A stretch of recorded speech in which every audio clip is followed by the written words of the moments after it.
Welcome to the Palace of Megapixels. This is Super Mega Brothers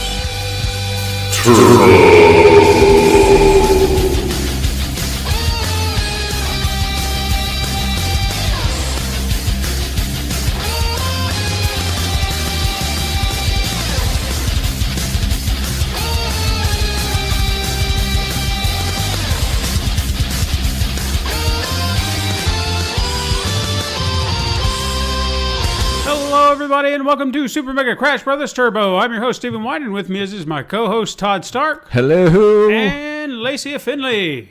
Hello, happy Monday. How is everybody? Mondays suck, They do. but I'm good because it's Friday I right don't know. now. Yeah. But It's my weekend on Monday, so it's always good for me. Oh, yeah, I yeah. have the, it's Tuesday feels, you know? Mm-hmm. So I always knew that if everybody's always like, I wish we could just skip Monday. I'm like, but then we would just hate Tuesday. That's true. Right? Yeah, so it's And then true. it'd be Wednesday, and what did Wednesday do to Monday or Tuesday? You know, Exactly. it's not fair. It's hump day on Wednesday. Yeah, hump And then day you're is the only taking day. that away from Yeah. Wednesday. That's the only day I think nobody gets mad about. They're just like, meh, it's Wednesday. Right. I can deal with We're Wednesday. halfway through. But then again, since Tuesday is Taco Tuesday, then you have something to look forward to on a Tuesday. See, like I like true. Titty Tuesday better. Okay. Sorry, Lace. Hey. Why? I got some. It's all good. They Today- come with me everywhere I go. Today was Booby Day at work. We wore our Was like it? breast cancer Oh, that's awareness right. stuff. That's Yeah, right. I wore my pink Captain America shirt. There you go. I don't have any pink. At least I didn't think about having a pink shirt because I do actually have one with a little pink on it, and I didn't think about it. You could have done like that guy at work. He hung a sweet and low packet out of his shirt pocket. Well, I mean, he's trying, right? Yeah, I he's mean, trying. got to give him that. So, what's everybody been playing this week? Spider-Man still. Still Spider-Man. Yeah, it's just like, I guess it's the end of summer, so everything's trying to get fixed up outside for the wintertime and stuff, you know? Mm-hmm. So it's kind of been busy, but every chance I get, I've been playing Spider-Man. That's good. Still love it. Lace, what about you? Nice. I almost beat Dead Cells. Oh, that's a I great game. didn't, but I finally did get to the final boss. And I didn't know what to expect, and I didn't realize that it meant I was going to be fighting everything.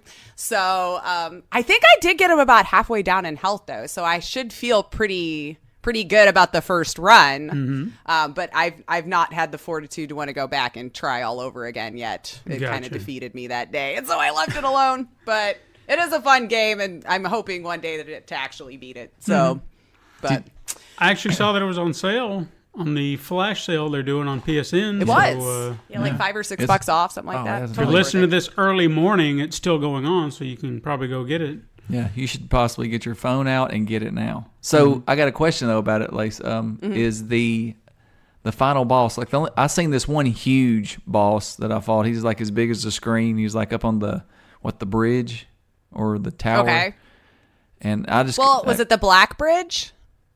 Yeah, Black Bridge. Yeah, that's not the final boss. Yeah, no, That no. is a boss. Yeah, that's what I was gonna say. But yeah. Is does he like that? Is he that kind of Well, hard? That dude's hard. yes. And you beat that guy? Yeah. Well, I've gotten through all of them but the final one now. So, and I almost had it done in about an hour because now with the permadeath feature, I've done the same couple of levels so many freaking times now that I kind of can get through them fairly fast. Yeah. But the last boss has like 2 things on the end where there's spikes on it, of course. And then a couple of ledges that are ice, but as soon as you jump on it, like it'll disappear after a split second. And then the boss just spawns into like almost every elite thing, and you have to go through all of them, and it's nonsense. Damn. At its finest. It was really hard. And I had like 5,200 hit points. Like, my tactics were insanely high. I had an amazing yellow bow. Just wasn't in the cards. I didn't know what to expect yet. And I kept getting blown onto the spikes, and as you know, that takes A lot. million health away from you right away, so you can't really get hit. And I'll get it one day, but One it day. was not in the cards that day that I felt like starting all over again. What about Fair you?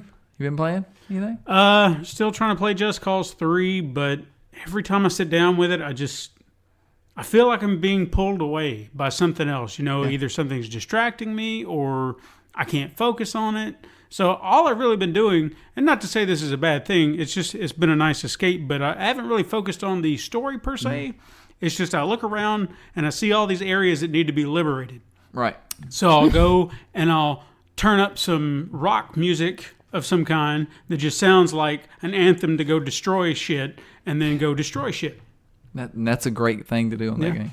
So it kind of fits in pretty well. So I've been doing that. Yeah. But to actually sit down and really get into it, I don't know why I can't seem to find the focus. That's the same thing. Maybe you're just not as into it as you thought. Well, I feel like I am. It's just I can't. I guess not that much. Yeah. I guess there's always something else that's kind of being like, hey, pay attention to me, and I'm like, yeah, okay. It's that time of year, dude. Woo! A piece of candy. Yeah, piece of candy, piece of squirrel. So, yeah, but hopefully I can do that. I am a little excited. I don't think I'll stop playing Just Cause 3 just yet, but because of that flash sale, I did plop down some money on Guacamelee 2. Ooh, how much did you Nice. get for 15. Okay. So it was a little cheap. So I about said, that why the not? other day. I still gotta play that one too. I have it, and I think now I'm through most of the games that I needed to do. Like I sound like I needed to do that. I had planned for like stream and stuff like that, and like I'm hoping that I can get to that maybe. I mean, right before TwitchCon or after. One day, hopefully, you can say "need to," because we'll be getting paid for this on. Exactly. And not more from work. than we do. Yeah, so we'll see. All right, let's get into some news. We got a few news bits this week. First thing I've got here is last week we had Microsoft announce Project xCloud, the company's attempt at the streaming video game service. This announcement comes very close to Google's announcement the week before about Project Stream, showing, in my book, that neither company has clever name design because those are both terrible. But despite that, Microsoft said that Project xCloud is all about providing gamers with more options in where and when they play, while giving a mobile-only player experience that has never been seen before. So what's interesting about that is the last part actually kind of gives off a different vibe, because Google's Project Stream says that you get to play any game you want from your browser. Right. So, I mean, you're going to have your laptop, your desktop, whatever, but you can stream any game you want, like, what was it, Assassin's Creed Odyssey from your browser. But this, the way they're talking, is you would be able to play games like Halo, Forza, Sea of Thieves from your mobile phone. From your mobile phone? From your mobile phone. So all you'd have to do is hook it up like with a controller via Bluetooth to your phone, and you could play it right there. They are that confident that they are going to be able to do this. Now, they actually showcased footage of devs doing this, but you know, it can be doctored. Not saying it is, just saying it can happen. But anyway, I kind of feel like that this is their way of, don't get me wrong, it's a very unique approach to gaming on the go, but this really feels like their attempt to curve the market where Nintendo's kind of dominating with this gaming on the go idea. Mm-hmm. So they're trying to find another way to come out with it. They're saying that they're going to have this out next year. And I will say this, just as a little side note to what I just kind of pointed out, is that Microsoft is looking to do what Nintendo's doing. There are rumors going around that Sony's also looking into it. This is what Nintendo's innovation does. It gets other people to think outside the box. And now, granted, I know I've given the Switch a little bit of grief, but only because of the Wii U. Okay. And I'm not saying I don't like the Switch. I don't know. It seems like a very interesting idea. But I'm just saying their innovation has other companies wanting to innovate as well and do something better than what they did. Yeah, but Sony did this with the remote play guy. And but look how that didn't. Well, see, really this is why competition's very healthy, right? Exactly, Like when you have all these things competing against each other, this is why we have tech at such an amazing level as it is now, and probably things that we haven't even been able to know about yet. I think it's going to be cool. And that's why I don't want to see Nintendo disappear. Because if anything, they will continue to stoke this fire that makes other people innovative. I think they all do it to each other. Yeah. But I mean, Nintendo's always the one in the forefront doing Not always. most of the time. No, this right here, remote feel play, like- was way before the Switch. It was. Yeah, it came out when PlayStation 4 came out. They did it on PlayStation 3 with the Vita. It didn't work as good. Yeah, but were they just refined it. But for the mobile stuff like that, I think that's like what you were saying. It might be because now we don't have to specifically come up with this whole brand new hardware, right? Or, you can use this, and we're coming up with a really innovative way for you to be able to do that. That's not going to cost you $300-$400. Exactly. So we'll see how that works. I don't think Because it's gonna work. that's what it's all about. They don't want you to have to buy something new. That's one of the things they pointed out. But did you say you need a controller? Well, yeah. I mean, you obviously have to have a controller, And a Bluetooth dongle. But And now I'm confused. I know. Follow me here. Lack of hardware. Doesn't matter, except for a controller. They didn't say Okay. that specifically, but yeah, there's a hole in that. I don't think it's going to work. Okay. Who Well, cares? I'll wait and see. We'll I'll see. wait and see. We'll see. Yeah. That's what we'll say. I'm just saying. I know what you're saying. In 5 We'll years, when see. all of us are exclusively playing on our holodeck phone, Yeah. Okay, next story I've got is we finally got a full cast announcement for The Witcher. And I have to say, I have no idea who these people are. I didn't either. So Probably perfect, actually. Yeah, so let's run it. Let's run down real quick and see if, what you think. We've got Henry Cavill, obviously, as Geralt of Rivia. Then we have somebody named Anya Chalotra. There we go, Chalotra. I just have to enunciate these words slowly, and they come to me. Take your time. Anya Chalotra, she's playing Yennefer. The only thing she's been in of note was Wanderlust. Yeah, was that's what it. I was like. I don't remember her in Wanderlust. Like she, maybe. Yeah, but that's about all she's done. Then Ciri is being played by Freya Allen, assuaging all those fears that they were going to get a minority that everybody blew up about. So But is she not? I take it then? no, she's about as pale and white as you could possibly get.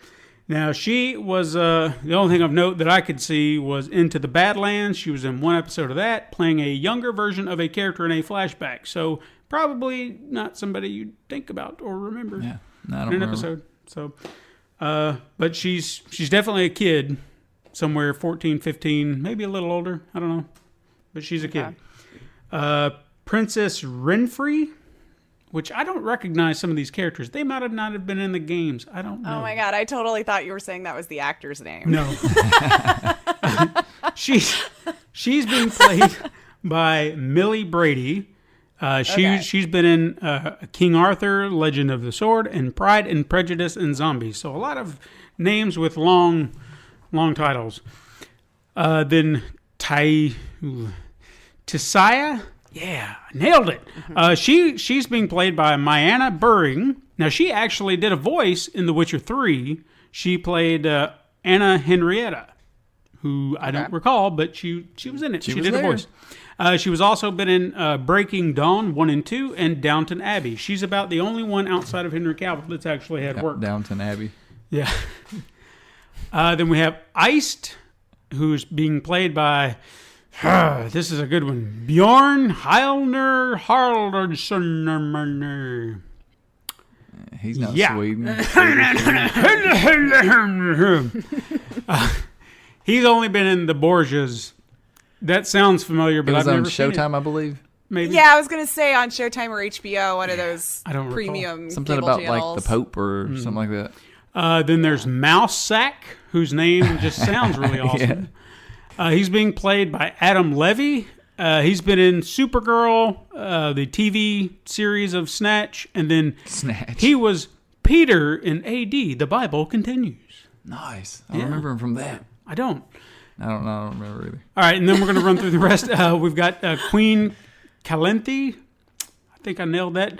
Jodie May. She was in Last of the Mohicans and one episode of Game of Thrones. Nice. I like her the best so Okay. far. Then Fringilla, which I would imagine that's like Fringilla Fringilla sounds right.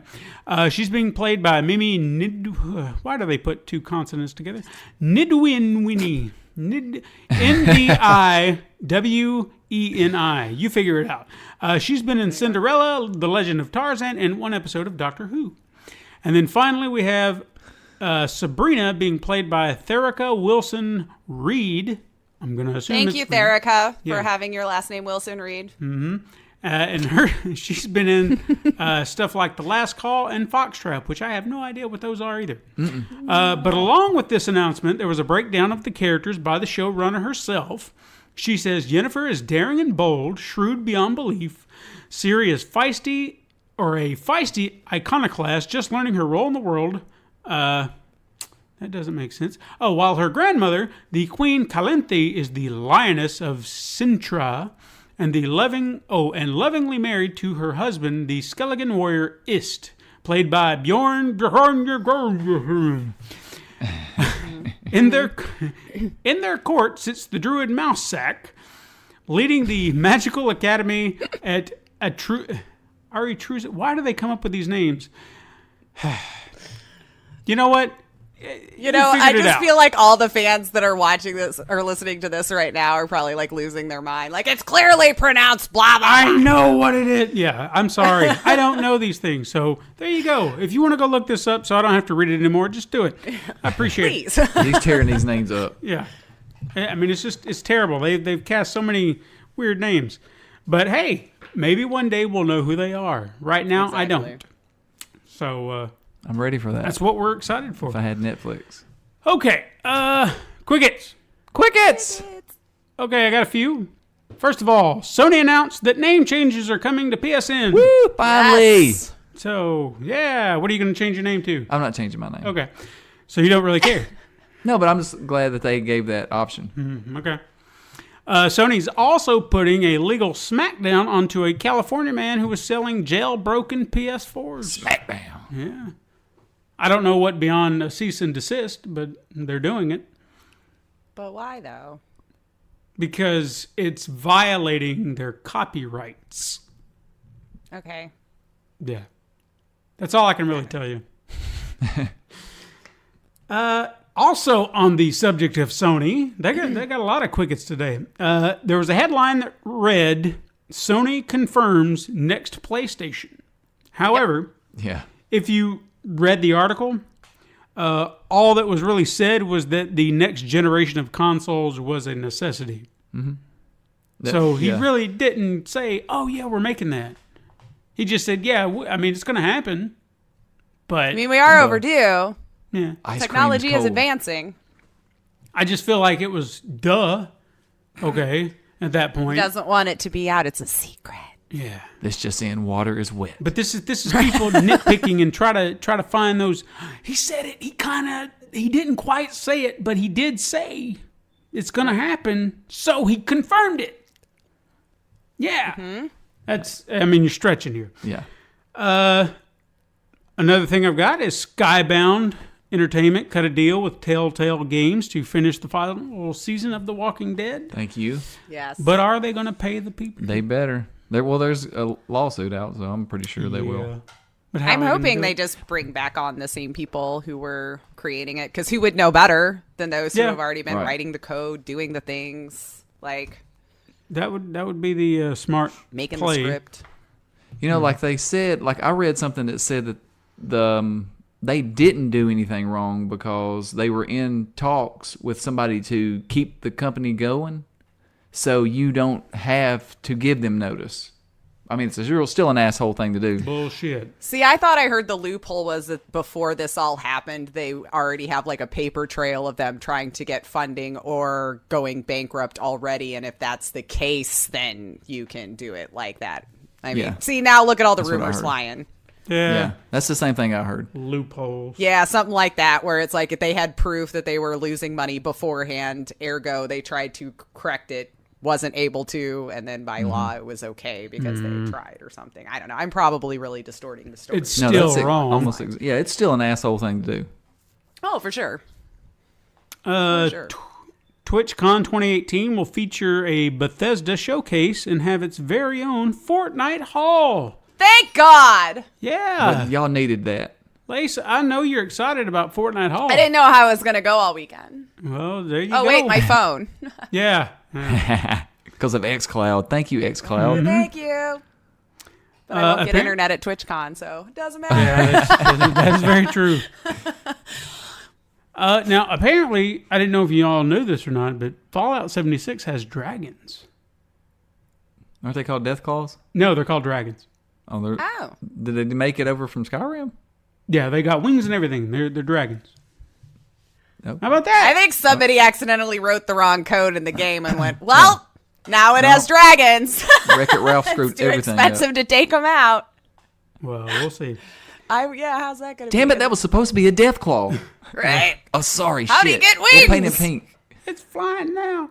Oh my God, that's terrifying. A flying Deathclaw? Holy crap. Well, hey, Lace, since we were just talking, I know we veered off into Fallout there for a moment, but a beta for Fortnite Mobile is now available on Android.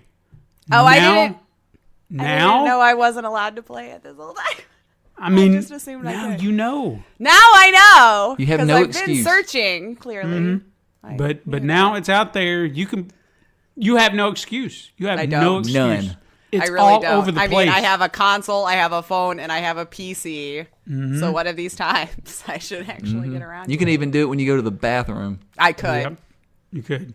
I hope you do. Does it seamlessly go from one platform to the next, like the Switch? You know. It does now, I think. It's getting there if it hasn't already.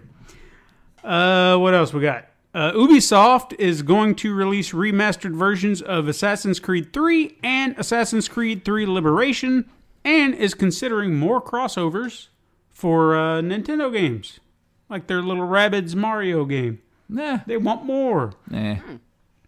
Nah. So y'all interested in that? Nope. No. Not really. No. Okay. Kind Google. of past all the Assassin's Creed ones.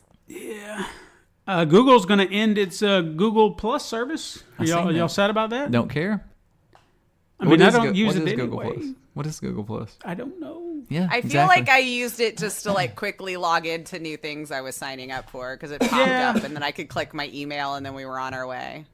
I mean, it was like their attempt to try and be Facebook or something, and it was just like, what the hell is I this? think Oh, I've that's heard of Google it. Yeah. Plus? Okay. You know, that just Never didn't took work. advantage of it. It never worked. It I was still never going wish- to be anything. I still wish the hot tub time machine was true and it would be called Lugal. Lugal? Yeah, Why the loop? he made it. Is this 'Cause an he inside made- joke? Hot tub time machine. He's latching onto a game or a movie. Yeah, Oh, okay. it'd be a lot cooler, I think. A man has set a new Guinness World Record for the most PlayStation Platinum trophies. Why did you say it like that? A man. A man. He is a man. He couldn't be a woman. No, it was a man. But I'm just saying. I was just letting you know. This Would you li- person, Would you like to know how many platinum trophies he has? I would love to. 10,000. 1,717. That's a lot. But he has 70,120 trophies overall. God. That's including Oh. the platinum ones. Jesus Christ, Yeah. man. I mean, I have somewhere in the range of 6,000, and that's just from playing for years. That's So you're And not not far even off. really 4,500. trying. Well, then what's the 4,600. record of overall trophies? Because you said or achievements. You said he just holds the platinum one, right? The platinum record? Right. I don't know about that. I probably have like I think that's 50. probably the I don't record. even know, man. I mean, I it's don't up even there. know about the achievement till it pops up and I went, oh, look, I did a thing. And then Yeah. I forget. I mean, it happens. I'm going to say I have like 20. I don't know. You might have more than that. I probably do. I've never maybe really maybe looked. a few. Maybe 100. I don't know. I've had the PlayStation for like 5 years. It's bound to have happened, right? Sure. Yeah, totally. And finally, Monster Hunter has actually begun filming, and wouldn't you know it, Mila Jovovich is in the movie. That should have been a no-brainer, considering we talked about the director last week, her husband. So, I'm assuming she's going to be the star. I don't know. I would imagine she seems to be the. Or a very primary character for sure. So we'll see. But yeah, that's all I got for Quick Hits. Quick hits are done. Nice and quick. Truth or trash? Truth or trash? Yeah. Hell Okay, yeah. I've only got 2. That's okay. We'll take them. First, Bully 2 is in pre-production and will be announced next year. Oh, Jesus. Please be true. I don't think it'll be announced next year because it's too close to Red Dead Redemption. I But feel I I already hope- kind of know about this, so I feel like it's bad for me to answer. No, you must. Well, with you saying announce next year, I'm going to say trash. Okay. I gonna feel say like they true. are talking about it, but I saw that they were casting for another game, and you know how fast Rockstar goes through their games. That's why I don't think it'll be next year. Okay. Is my That's reasoning. what all this is about. It's about the rumor itself. Is it true or not? I say that it's partly true. I say that they are working on Bully 2. There's been such an outcry for it, you know, because why No, did it'd you be ever great. stop to begin with? But liked it. it will not be announced next year. No. Okay. That's my process. I feel like it's coming, but not next year, or Okay. announcing it next year. So 2 trashes, huh? Well, yeah, I guess 2 trash. Unless I'm they kinda in the threw us middle. off with their casting announcement and it actually is for Bully 2, you know, and in which No, case no. I'll eat my words later, but I'm going to say trash for next year. I mean, I got to make these difficult, guys. I can't you do. just, I you know, understand. give it to you That was a easy. good See, one. we're That's having the one of your nice, best healthy one you've debate done. about it, though. That's, you know. And finally, Marvel vs. Capcom Infinite will be rebranded as Marvel vs. Capcom 4 on the very next update. Why? They want to end it? So Marvel versus Capcom 4 is what they're going to rename it. I'm going to say truth. Okay. I have no argument to back it up.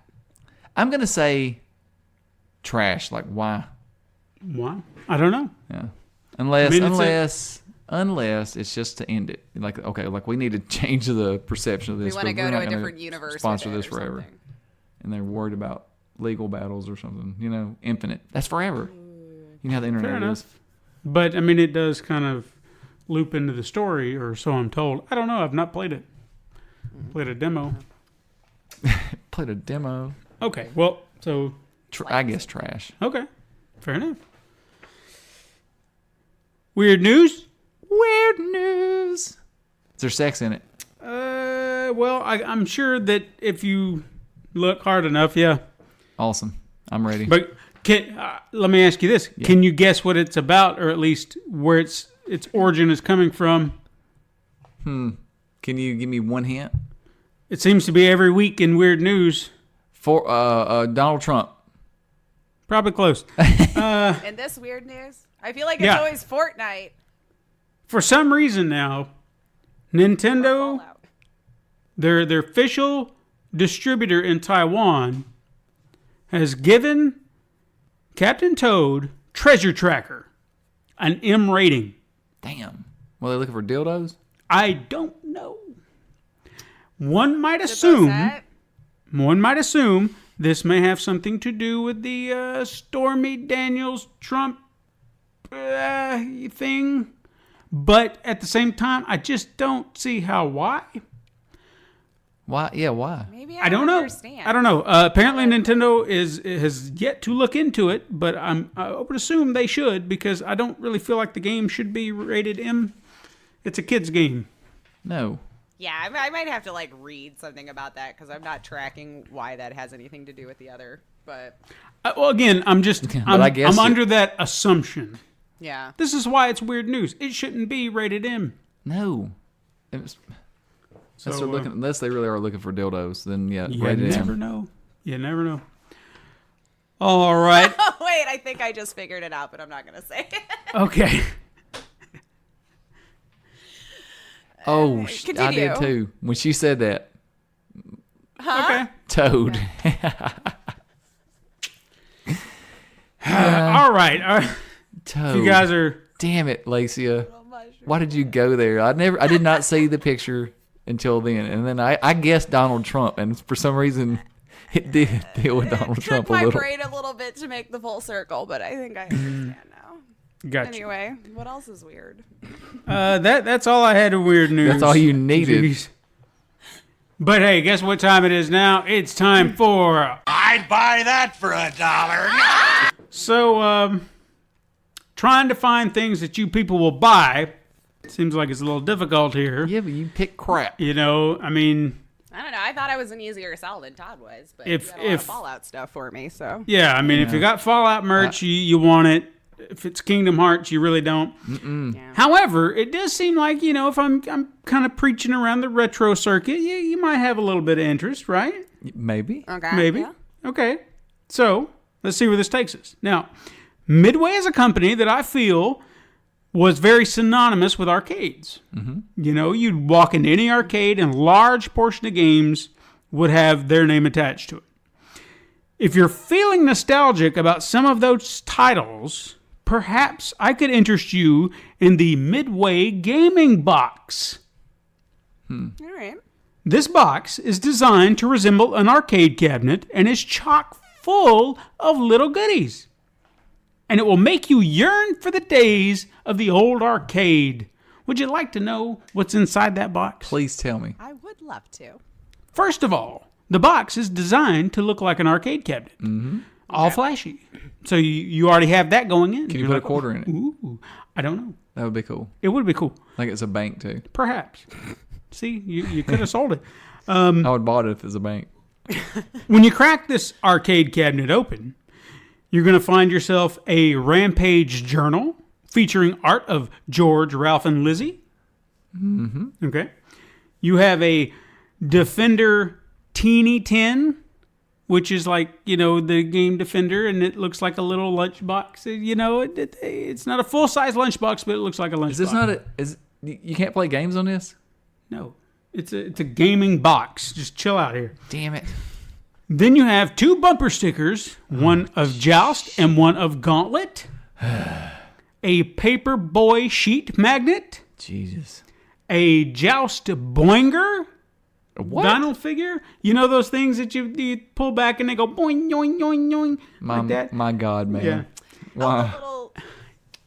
No, it's kind of like it's on a spring and you pull the little figure back and it just kind of wobbles about. Looks like that little kid's toy at the, you could ride it at the park. Yeah. No, I don't want it. And then finally you have a Spy Hunter pin. I'd steal the Spy Hunter pin and I would sell the rest of the box. This box will ship this November. Oh. And you can pre-order yours right now. How much will you give me for this box? $15, no more. What is the size of the box? I mean, it's a pretty good sized box. If I'm answering for real, I'm going to say no because it just sounds like way too much more clutter in my life. God. But if we're putting not a buying it price either. on it for what I would buy it Okay, for. but what would you pay if you were willing to pay for it? I bet you like $150. God, You you would named pay a lot of $150 stuff, and I bet for they're that? gonna like probably like a custom cabinet thing that it comes with. If we're talking like a decent sized box. I wouldn't pay more than $29.99 for it. Well, you're in luck, buddy. It's $29.99. Oh wow! I meant $15.99. Good job. Yeah. I was don't just want thinking what they would actually charge for it. No. This is very affordable. It is. That's Full that, of that's all a, the arcade a surprise. classics you want. That's a real nice surprise, Clark. Right? Glad. Yeah. All right, it's time for some release dates. Let me run through these real quick. Do it. First, we have on October 16th, Starlink Battle for Atlas for PS4, Xbox One, and Nintendo Switch. Warriors Orochi 4 for PS4, Xbox One, Nintendo Switch, and PC. Heavy Fire Red Shadow for PS4, PSVR, and Xbox One and PC. Valkyria Chronicles for Nintendo Switch. Home Sweet Home for PS4, PSVR, and Xbox One. X-Hoarder for Nintendo Switch. NBA 2K Playgrounds 2 for PS4, Xbox One, Nintendo Switch, and PC. Lego DC Supervillains for PS4, Xbox One, Nintendo Switch, and PC. Crayola Scoot for PS4, Xbox One, Nintendo Switch, and PC. The Hunter Call of the Wild 2019 edition for PS4, Xbox One, and PC. So excited for that. And if you don't have, if you don't have one of those, but you have a Nintendo Switch, you can get Big Buck Hunter Arcade for the Nintendo Switch. So you got hunting things to do either way. For Honor Marching Fire expansion and the Marching Fire Edition for PS4 and Xbox One, Rapala Fishing Pro Series for Nintendo Switch, and Fast Striker for PS4 and PS Vita. On the 17th of October, we have the Jackbox Party Pack 5 for PS4, Nintendo Switch, and PC. I wonder what they got in that. I'm kind of curious. But I feel like those the are other one always pretty just good. came out too. Yeah, I know, right? I guess they're going to start making them an annual thing. Here. But they're fun. We've got Daru, The Art of Cooperation for Nintendo Switch. Then Resonance of Fate 4K and HD Edition for PC. Then on October 18th, we have the Resonant of Fate 4K and HD Edition for PS4. Sinner's Sacrifice for Redemption for PS4, Xbox One, Nintendo Switch, and PC. Siberia 3 for Nintendo Switch. Will, A Wonderful World for Nintendo Switch. The Room for Nintendo Switch. Moto Racer 4 for Nintendo Switch. And Drift Legends for Nintendo Switch. Good God. On the 19th of October, we have Soul Calibur 6 for PS4, Xbox One, and PC.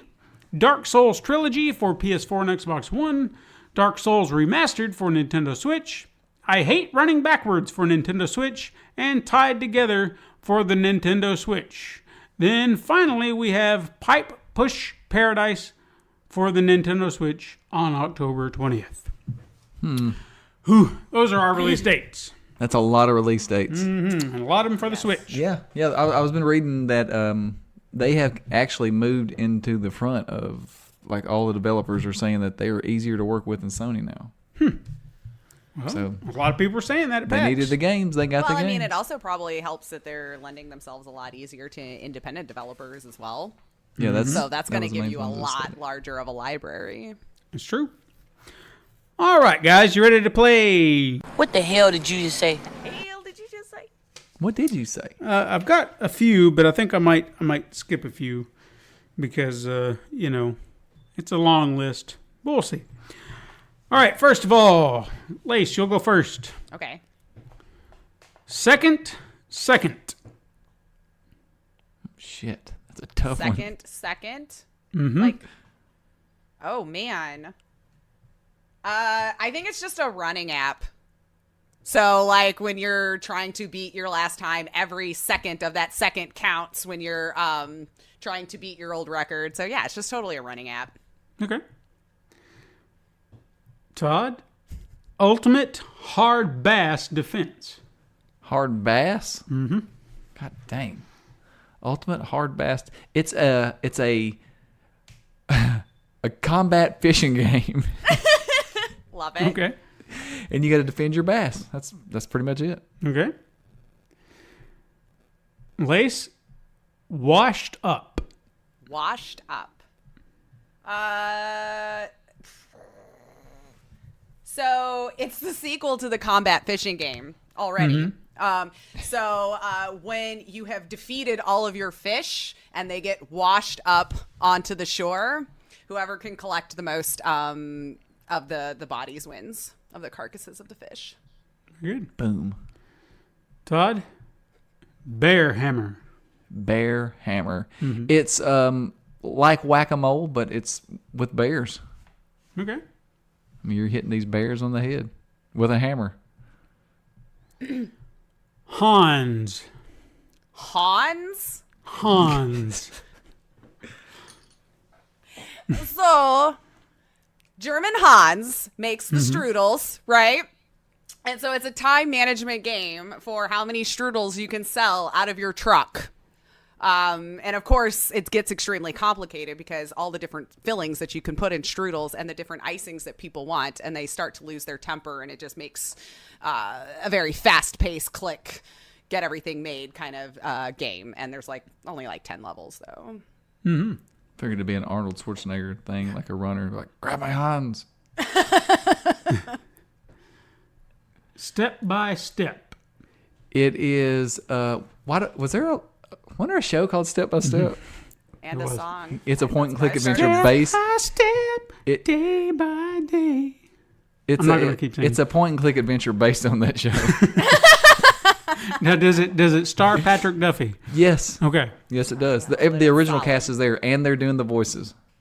Then I'm in. Steam only. Chucky Egg 2017.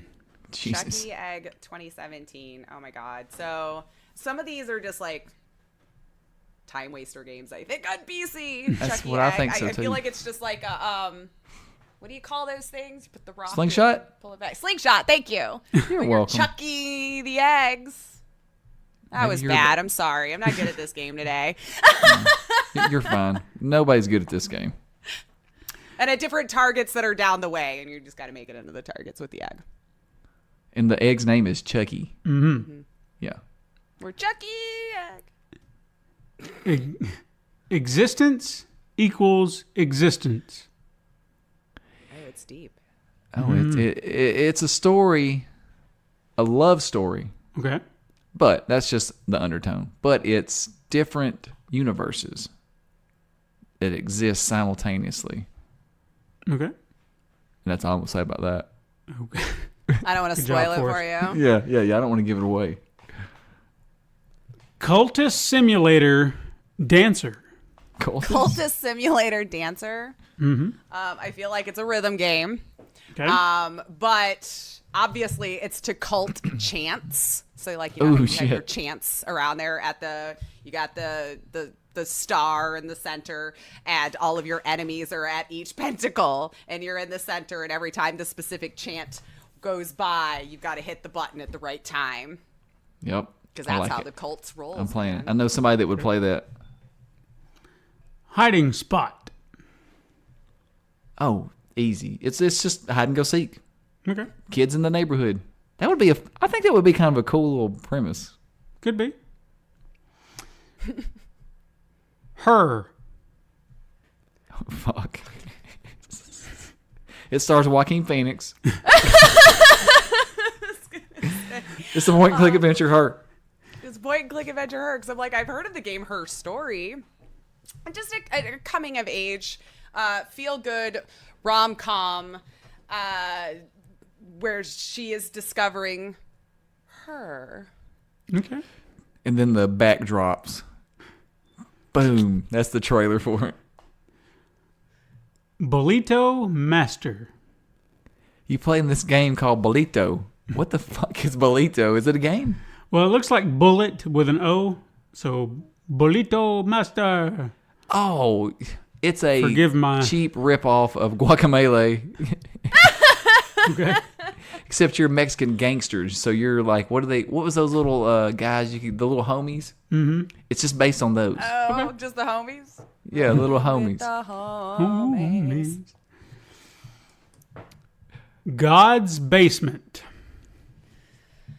So it's just a life simulator here on Earth, as we're all just trying to get through this struggle. And I think it's just a step up from the actual Sims game, because you actually have to go to work. You have to punch the time clock. You have to drive home.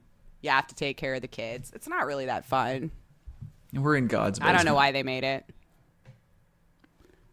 Cateau. 7, the sequel. Cateau. Oh my God. Cateau. Cateau. Cateau. Like plateau with cat. Cateau. You have, that's stupid. Yeah. Yeah, I was going to say something about stacking cats. That wasn't going to be good. I just as good a guess as any. Yeah, Cateau is a Japanese role-playing game. And you play a woman that is hiding and acting like a man in the Japanese army. So Mulan? Yes, it's loosely based on that. Except there's no dragons. There's no dragons. All right. Escape the Enterprise. Escape the Enterprise? So it's a Star Trek thing, right? Right. Earned my nerd card here. And it's just like your escape room. So you have to find the certain clues, because, the dude on the telegram thing's going to blow you up if you don't figure out what it is that he needs in there. And it's like 10-minute intervals in each room to stop dude from blowing you up. Got it. Hentai Tentacle Bicycle Race. Oh my God, this has got people having sex with vines. I know for sure because it's hentai. Ain't that what that stuff is? I don't know. I think every time I've ever seen a picture of it, like, oh, check the hentai, blah, blah, this, and you look at it, and it's always some naked lady drawn with a vine, just, you know where it goes. Okay. Try to keep this M-rated. You know where that goes. Mm-hmm. And she's riding a bicycle in this one. That's the only difference. Okay, Lace, you're going to have to bear with me on this one. Oh, God. Wes denn sowas das Spiel? Damn. I probably didn't say that right at all, but Nobody there you says go. that right. Wes denn sowas das Spiel? So it's one of those makeover apps that you put on your PC, actually. So when you just decide you want a new haircut, new hair color, maybe some new clothes, you load yourself into that, and all of those words that you said are clearly just different articles of clothing that you Right. put on you, so you could see what you look like a little fashion forward. I like that idea. Todd, you're also going to have to bear with me. Oh, shit. P asterisk asterisk asterisk asterisk password. How many asterisks? 4. After the P. Yeah, it Oh, works that's with what you're pissed. thinking about. Yeah. Pissed password, yeah. I was kind of thinking something else, but No, yeah. I'm not saying it. I'm not Or gonna maybe say you it. and I thought of it instead. I thought of it, but I'm not saying it. So what's it about? It's a dating simulator, Uh-huh. Okay. and it's hentai, and you've got vines. No, you have to sneak in these. It's by a Japanese developer. These girls, you wait till they go to sleep. You sneak in, and you try to get the password to their computers, where you can find out all their secrets, where you can get that from them. Because if you know all their secrets, you got everything. Gotcha. What else we got? Heavy burger. Heavy burger.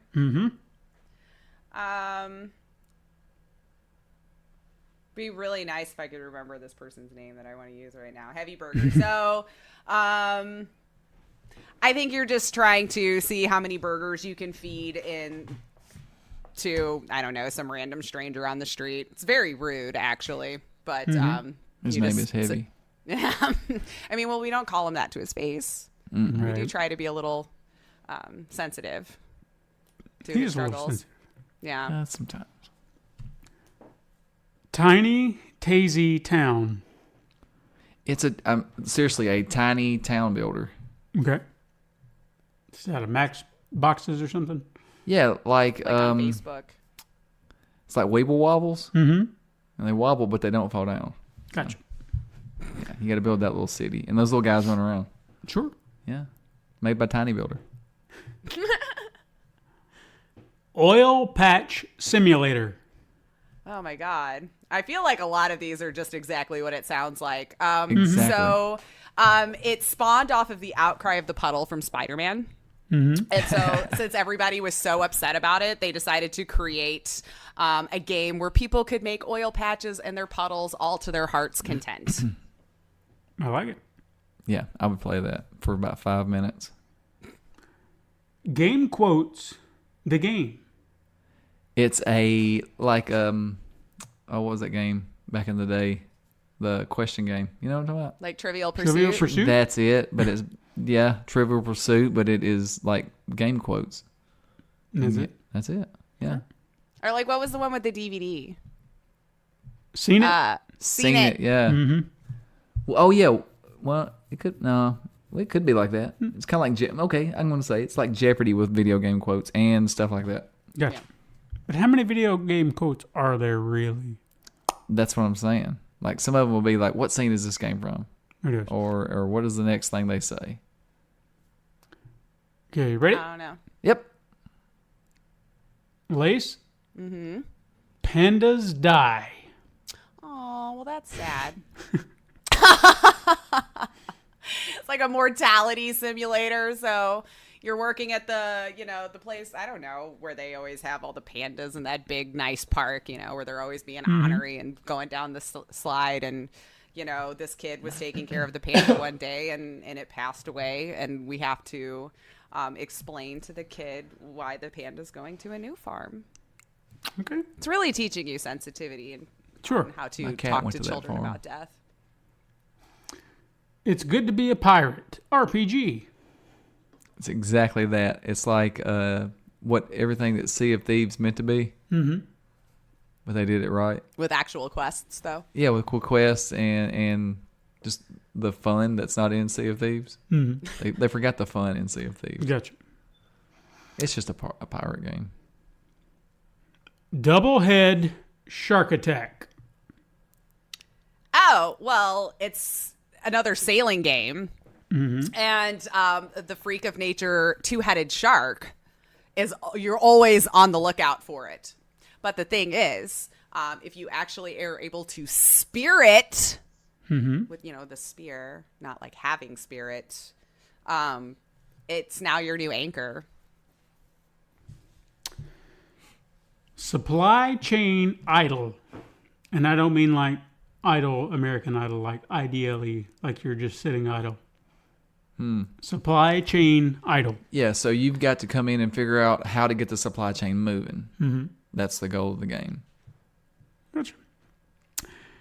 And finally, Super Potato Bruh. Bruh. Like, hey, bruh. Bruh. Like that, Super Potato Bruh. Well, it's clearly about, Mr. Potato Head's grandkids, bruh. They grew up in California. And it is a point-and-click adventure on how they avoid becoming a spud. Good job. All right, that's all we got. It's really hard. Yeah, they can be. They are tough. And I skipped some. Okay, Lace, you have a little something for us today, do you not? I do. All right, what do you have? Is it a Christmas present? Is it a what? A Christmas present? It isn't a Christmas present. I mean, well, it could be the present of knowledge. I'll take it. Mm-hmm. That's what we're all about. Depending on how much knowledge is it imparting. But yeah, so I just kind of put together some history about some FMV games. If anybody's known me for even a little bit, FMV has kind of always been my favorite go-to genre since I was a kid. When it became a thing, I can remember finally getting a Windows 3.1, running in and firing up Phantasmagoria with a couple of my friends. We'd turn off the lights, scream every time we died. At the time, it was just so amazing to see real actors doing these things on there. And played games like Journeyman Project, Seventh Guest, 11th Hour took up a good chunk of my time. And since I've always loved a good murder mystery, one of my favorites is still In the First Degree by Broderbund Software. If I could ever get that game working again, I would lose even more time to it.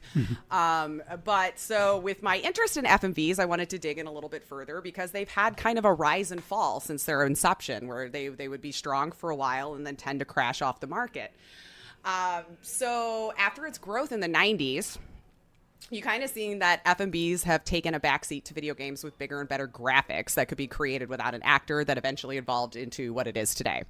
Although lately I've seen a nice revival in the genre, but in a really cool way.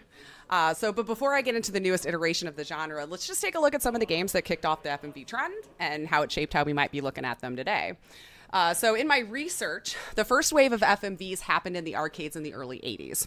So reading through the good old wiki, it tells me that Astron Belt from Sega and Dragon's Lair from Cinematronics could be considered the mom and dad of the genre starting back in 83.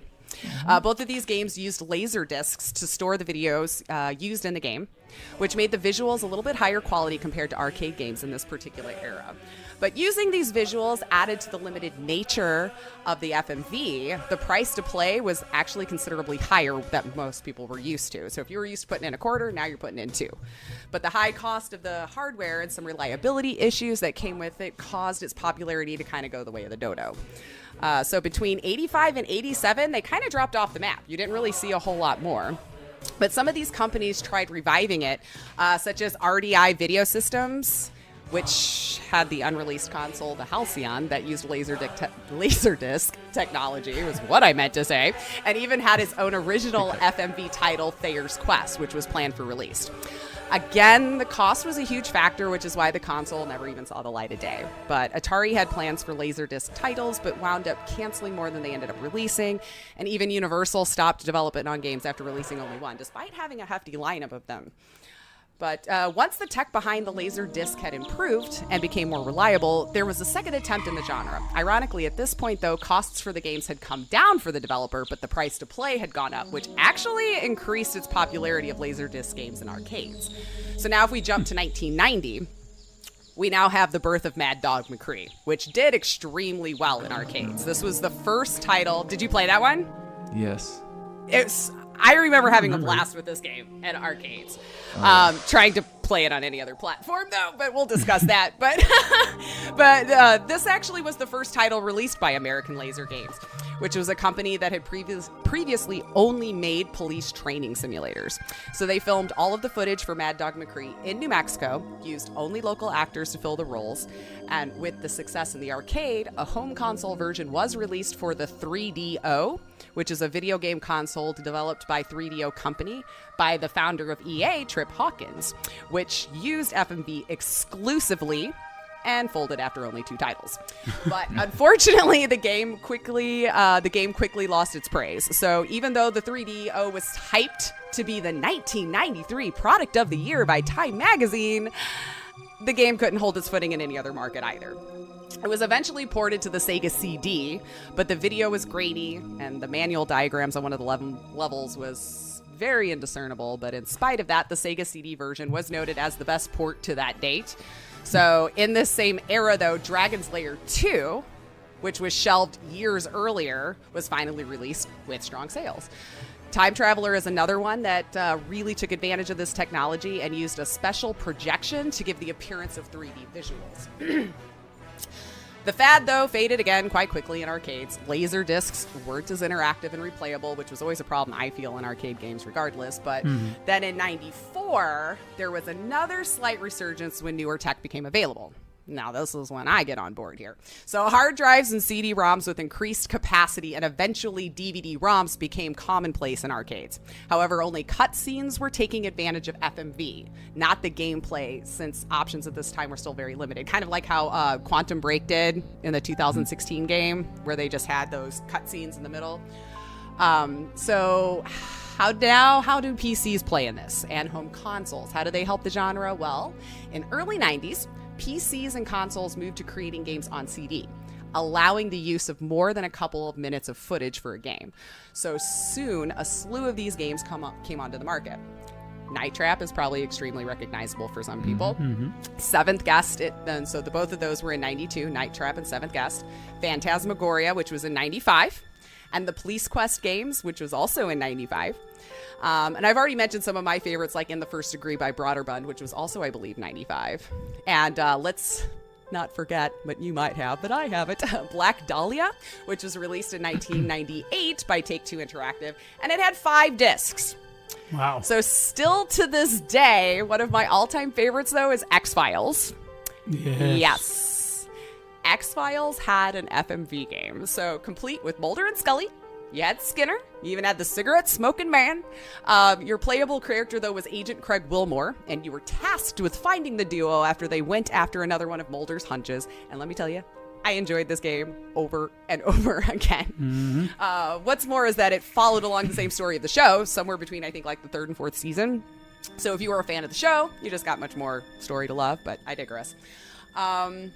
So people were actually getting really excited about this technology coming to their home, and gaming became more mainstream with Windows 95, which it continued to evolve the capability of these games. So early FMV titles used game-specific proprietary video renders, which was optimized for the content of the video.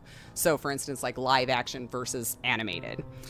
And also because CPUs of the day were incapable of playing back real-time MPEG-1. Now these are terms you haven't used in a while, right? Real-time MPEG-1 until the fastest 486 and Pentium CPUs arrived. So consoles, on the other hand, used third-party codec like Sega's Mega CD games. As video quality increased and CPUs became more powerful to support higher quality video compression and decompression, you started to see these resurge. So for example, Seventh Guest, which was one of the first hits that used multiple CD-ROM discs, was one of the first to feature transparent quality at 640 by 320 FMV at 15 frames per second. So this was insanely fast for this time. And Sierra is This is like HDR. Right? It kind of was to them, right? You're looking at it. I remember how amazing I thought it looked then, too. And Sierra is also another really great example of taking advantage of this technology. And Phantasmagoria had 7 discs.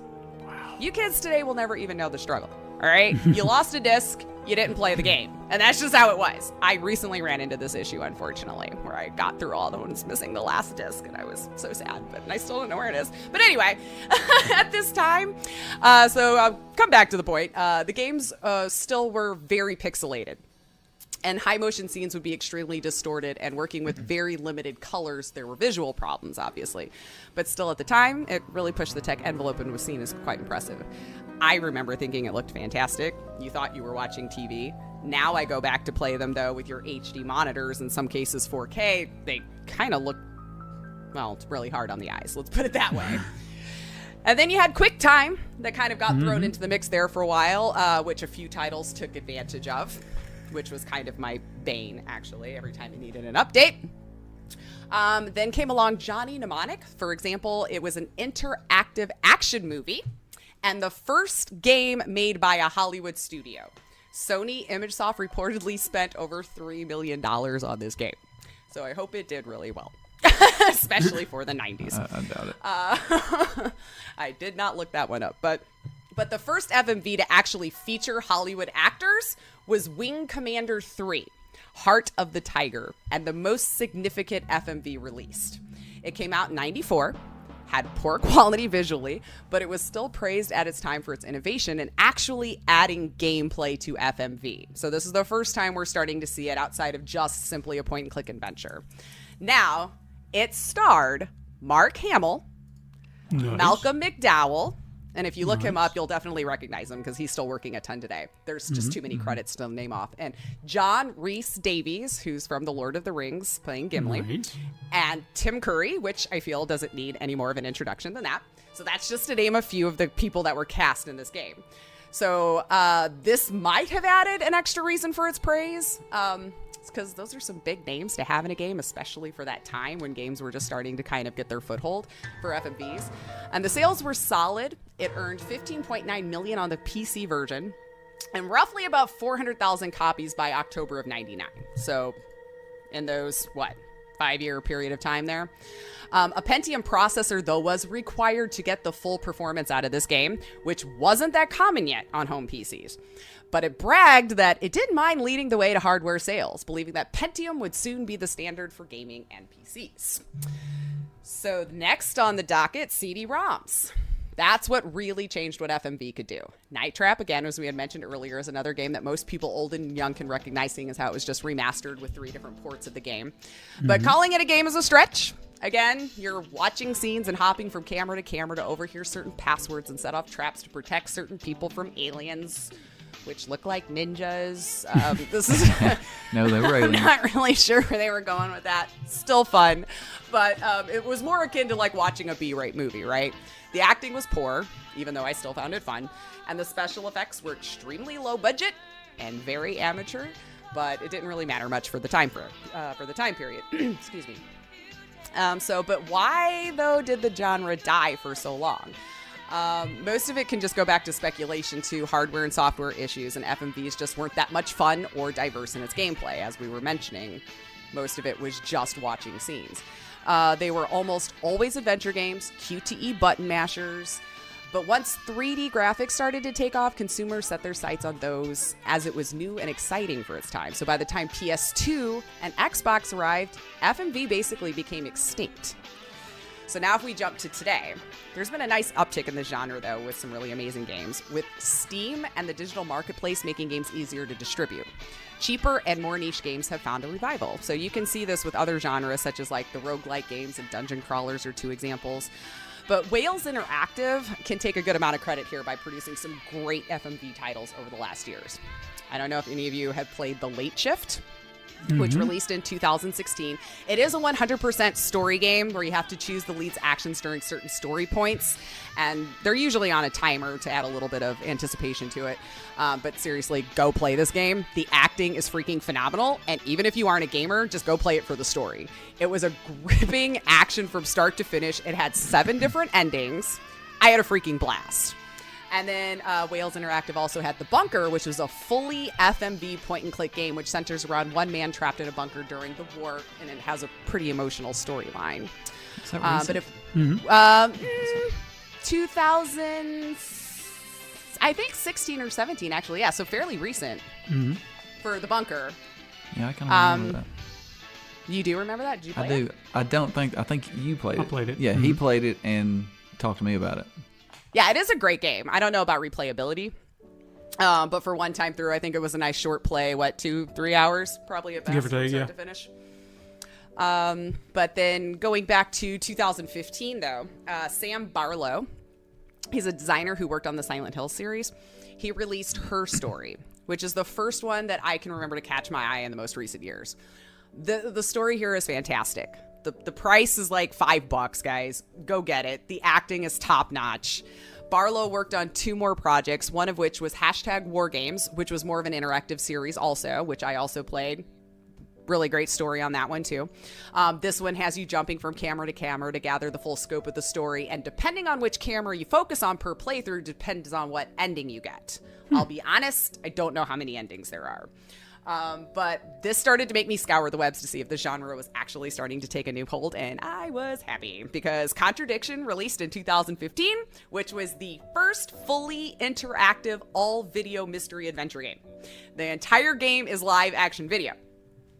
The acting was well done, albeit extremely campy, but in the best possible way, and really made me sad to see that it left itself open for a sequel, only to hear that it may not be happening at all, coming from the lead actor anyway. I'm really sad. I need to know who I need to riot to get that happen. But but now we'll just come around to my favorite from the last few years. The Infectious Madness of Dr. Decker by DeVecchi Studios that came out in 2017. And oh my God, I cannot say enough amazing things about this game. It's easily in the top 5 of my FMV games of all time. It's deservedly won awards, and I believe it's actually even in the record books for the most filmed video in any game to date. It has 1,600 plus full-screen HD videos. So in this game, you are the psychiatrist trying to solve a murder whilst treating the unusual patients of the recently deceased Dr. Decker. So this one, you actually type a question and the patients reply in full screen video and have questions for you too. So you have to kind of be careful what you say. And your words will determine their eventual fates and your own fate. So it's very Lovecraftian murder mystery. Can you see I love murder mysteries? I keep coming back to those.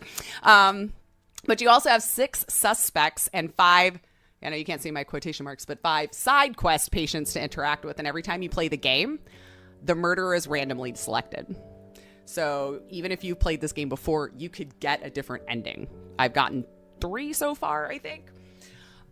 So it has since been ported to home consoles, though, recently, I think a few months ago on PS4, Xbox One, and Nintendo Switch.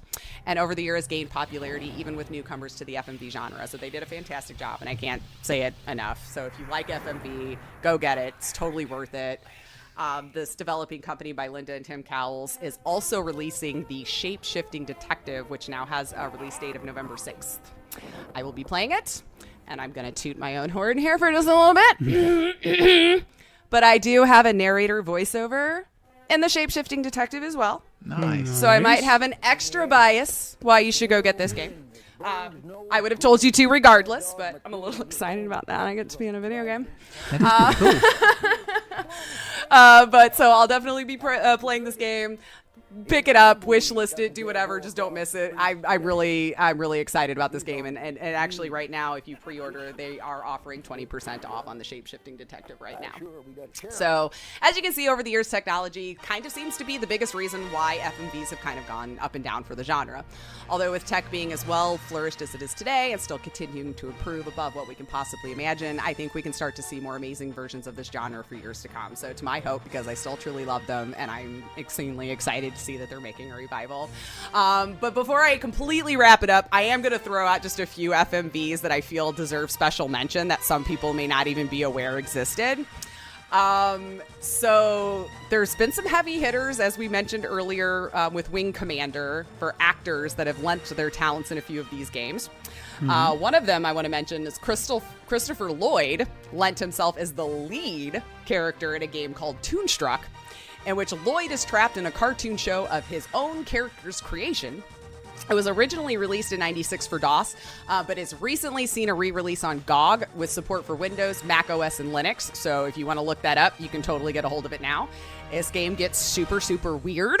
And if you're into trying FMVs, this is one that I recommend. Harvester, which released in '96, gives you a great idea of how this tech was used for FMV, and also gives you a good idea of the type of writing that was being used in these games.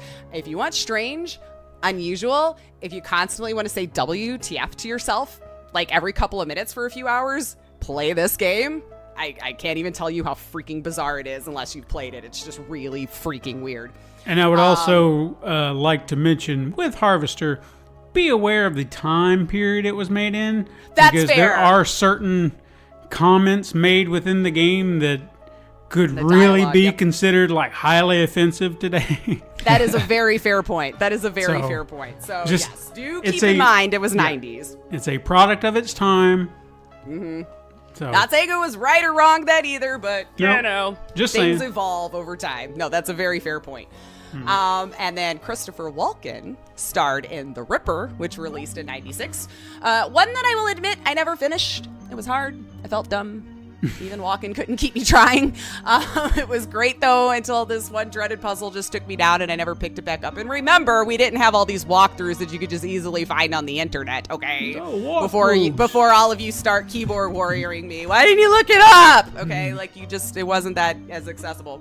And then lastly, good old Jeff Goldblum, who stole the show of an FMV Goosebumps Escape from Horrorland, which also released in '96. I have yet to play this one. I cannot find it anywhere. So if anyone is listening that has a way, please let me know. I am begging you. I cannot find it anywhere. No abandonware, no GOG, no nothing. And I want to play it. Because Jeff Goldblum. But that's it. A little look back on the history of some FMVs, how it started, where it is today, and I am freaking excited about it, guys. Drop some knowledge on us. that's right. That's 2 weeks in a row. Knowledge has got dropped up in here. I mean, they are a very unique kind of game. I mean, it's they have their own style to them. You're not going to play any of those games and get the same experience as you would Assassin's Creed or Super Mario Brothers or anything like that. They are their own unique genre. So I would recommend them. I think they're fun. They're a great escape and, something different. Night Trap. Now, was the trust first me, one they're I not all remember. going to be gems. No. I played a few today that, well, they got my money, so good on you. But again, I mean, to be fair, if you take a look at the amount of FMV games that there are, how many bad ones there are, but then you kind of look through other genres, there are more. Oh, there's culprits in every field. Yeah, I mean, the percentage looks so bad because there's just a small amount But of them. the problem being, though, is like you can't hide behind it just being bad voice acting. No, it's terrible acting. But, and again, for its time. And like I said, I don't think you're really seeing how the acting is starting to really flourish in the game until now. Because, back then, as we mentioned, they were mostly just cutscenes. There was nothing to actually play. Because obviously, I think Phantasmagoria might be the closest because you actually directed her around as a point and click. But it was still an animated backdrop. Sure. So you got to think they're trying to emote to possibly nothing, or like good old for sure. tennis ball on the end of a stick routine. I'm trying to help you guys out, trying to give them a little bit of help from back in the day. But Yeah, I mean, I still you're say go absolutely play it. right.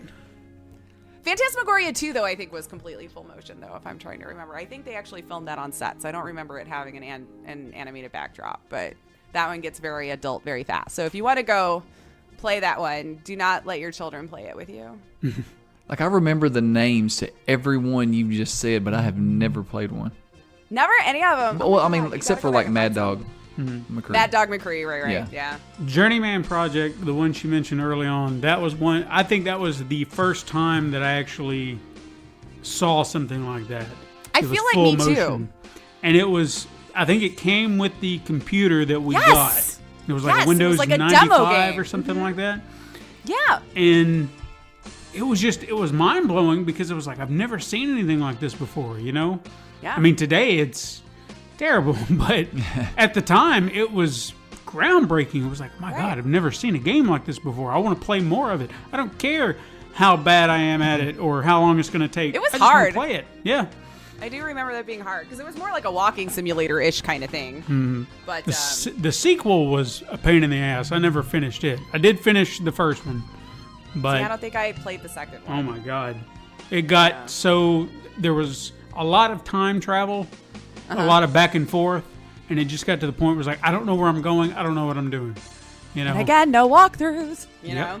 So, but yeah, excellent. go out and check out FMVs if you haven't already. If you're unaware what they were, now you should know. Hopefully, And that stands for full motion video. I get asked that a lot too. Maybe I should have put that in there at the beginning. I get I asked was that I was going to ask. but now you know. Well, and again, if you're not as used to that type of games, I mean, I guess it would make sense. You Sure. know? Right. I just grew up with it. Well, that's our show, guys. We made it. I'd like to thank all of our people who listen every week. Your love and support is greatly appreciated. And if anyone out there wants to support the show, you can go to patreon.com/Pencil and Paper Productions or pencilandpaperproductions.podbean.com and click Become a Patron in the top right-hand corner. Also, if you have a topic you'd like to discuss with us, something you want to share, or maybe even tell us something that amused you this week, you can hit us up on Twitter at SuperMegaCrash or drop us a line at supermegacrash@gmail.com. You can also find us now on Twitter. Not Twitter, Instagram. Instagram, that thing. I don't know. We're on The Twitter, words too. were sitting there next to each other, and I looked up for a moment. But we're on Instagram now. And you can see those wonderful little icons. I'm trying to get them pumped out. We're so close. We're so close to being caught up.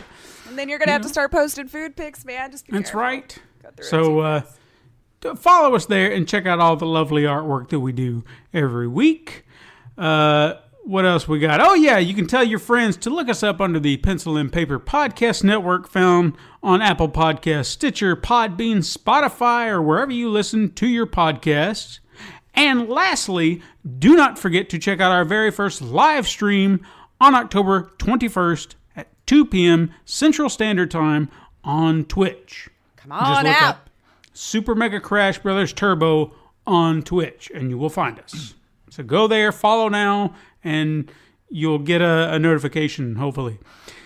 But anyway, thank you so much for listening. I am Stephen White. I am Todd Stark. And I'm Laceya Finley. Join us again next time, Super Mega Crash siblings. But until then, game on.